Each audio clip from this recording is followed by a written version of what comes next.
Assalamualaikum warahmatullahi wabarakatuh. Saya akan membahas tentang kalimat baku dan kalimat tidak baku. Pertama, kita harus mengetahui apa itu kalimat baku dan kalimat tidak baku.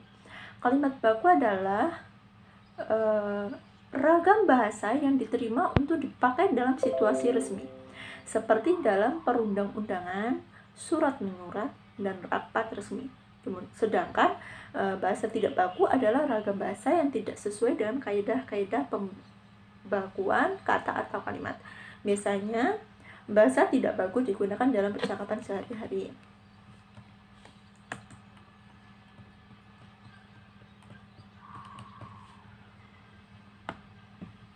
Kemudian yang kedua adalah ciri-ciri kalimat baku. Yang pertama, tidak dipengaruhi bahasa daerah. Contoh, baku adalah mengapa. Kalau tidak baku, kenapa. Kemudian, tidak dipengaruhi bahasa asing. Contoh, buku itu benar. Yang tidak baku itu benar. Kalau tidak baku itu adalah benar. Bukan merupakan bahasa percakapan. Contoh, kalau kalimat baku dengan, kalau tidak baku sama. Pemakaian imbuhannya secara eksplisit. Contoh, bahasa baku, ia bekerja keras. Tidak baku, ia kerja keras. Pemakaiannya sesuai dengan konteks kalimat. Contoh, baku, suka akan. Tidak baku, suka dengan. Tidak terkontaminasi atau tidak rancu. Contoh, baku berkali-kali. Tidak baku berulang kali. Tidak mengandung arti pleonasme. Contoh, yang baku hadirin, tidak baku para hadirin. Tidak mengandung makna hiperkorek.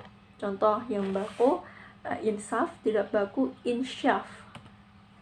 Fungsi kalimat baku. Pertama, bahasa Indonesia baku berfungsi pemersatu. Bahasa Indonesia baku mempersatukan atau memperhubungkan penutur sebagai dialek bahasa itu. Kedua, bahasa Indonesia baku berfungsi sebagai penanda kepribadian. Bahasa Indonesia baku merupakan ciri khas yang membedakannya dengan bahasa-bahasa lainnya. Bahasa Indonesia baku memperkuat persatuan kepribadian nasional masyarakat bahasa Indonesia baku. Yang ketiga, bahasa Indonesia baku berfungsi penambah wibawa.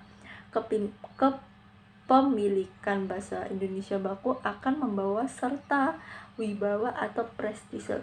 Fungsi pembawa wibawa berkaitan dengan usaha mencapai kesederajatan dengan peradaban lain yang dikagumi melalui pemerolehan bahasa baku. Di samping itu, pemakaian bahasa yang mahir berbahasa Indonesia baku dengan baik dan benar memperoleh wibawa di mata orang lain. Keempat, bahasa Indonesia baku berfungsi sebagai kerangka acuan.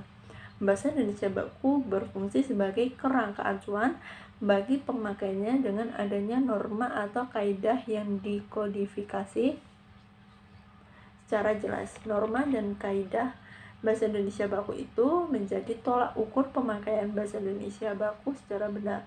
Oleh karena itu, penilaian pemakaian bahasa Indonesia baku dapat dilakukan.